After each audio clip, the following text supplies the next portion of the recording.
Olá, meus amigos, meus irmãos em Cristo Jesus, graça e paz da parte daquele que vive e reina para sempre, do nosso Senhor e Salvador Jesus Cristo esteja com todos vocês.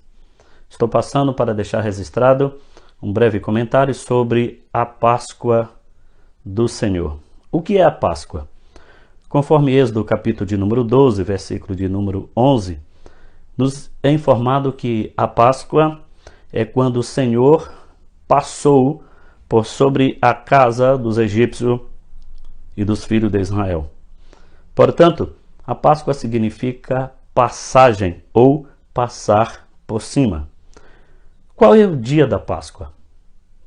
O dia da Páscoa, segundo o calendário judaico, segundo as informações bíblicas, encontrada no livro do Êxodo, no capítulo de número 12 e no versículo de número 2, 6, Levítico capítulo de número 23, versículo 15, e Neemias capítulo 2 e verso 1, a festa começa com a morte de um cordeiro como oferta pelo pecado.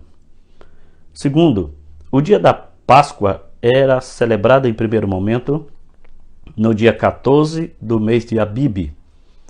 Abib significa espiga verdes.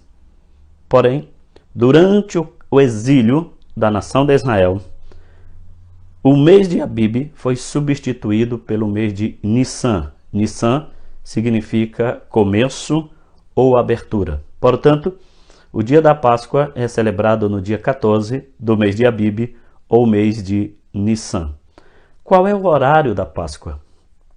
O horário da Páscoa, conforme o calendário civil judaico, que é contabilizado de 24 horas o dia, inicia-se às 18 horas e termina às 18 horas subsequentes.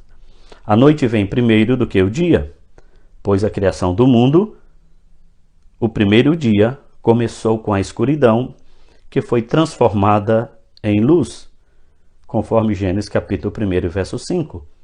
Está escrito: chamou Deus a luz dia, e as trevas noite. Houve tarde e manhã, o primeiro dia.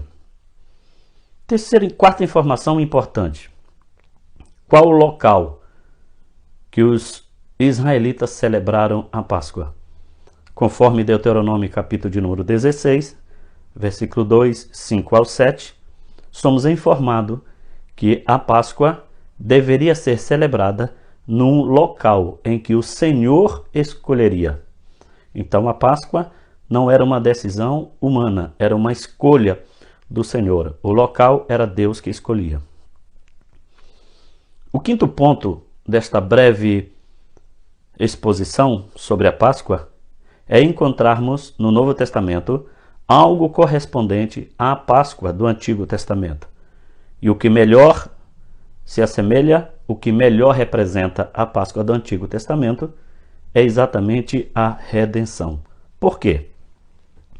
Assim como um cordeiro foi morto, sacrificado no dia 14 para a libertação dos judeus no Egito, assim também Cristo foi sacrificado para a libertação dos nossos pecados. Ele salvará o seu povo dos pecados deles, conforme Mateus capítulo 1, versículo 21.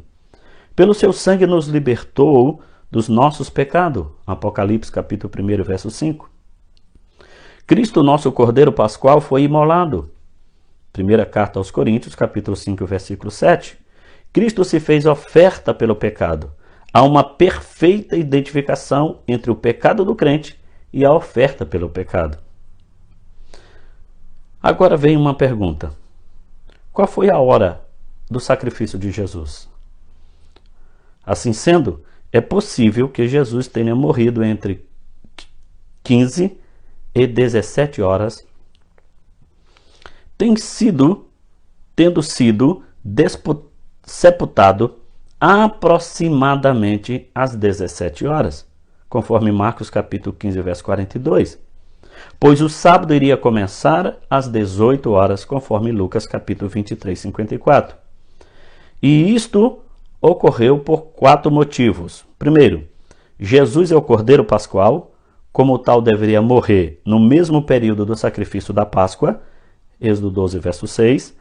Suas pernas não poderiam ser quebradas para acelerar a morte, conforme João capítulo de número 19, 32 e 33, comparando com Êxodo capítulo 12, versículo 46. Seu corpo não poderia permanecer no madeiro, conforme Deuteronômio 21, 22 e 23. O próprio Jesus rendeu o seu espírito, de acordo com João capítulo de número 19, versículo 30. Portanto, a Páscoa significa a redenção em Cristo alcançada através da morte, ressurreição e a sua volta. Assim, celebremos a Páscoa em Cristo Jesus. Fiquem todos com o Cordeiro Pascual.